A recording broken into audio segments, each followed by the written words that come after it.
The link between Dior and Luma is it's a partnership. The Dior Prize is really about recognizing and promoting young talent to work with schools of photography around the world. Coming to Arles is something that's very difficult to do if you come from China or South Korea or Japan, so they get the most incredible experience.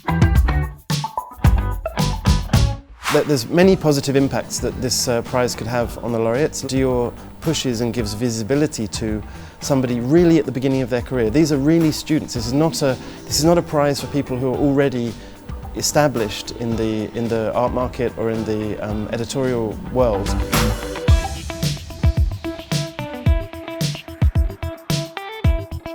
Evidently, photography has been used throughout the history of Dior as a brand, both in terms of fashion and in terms of perfume.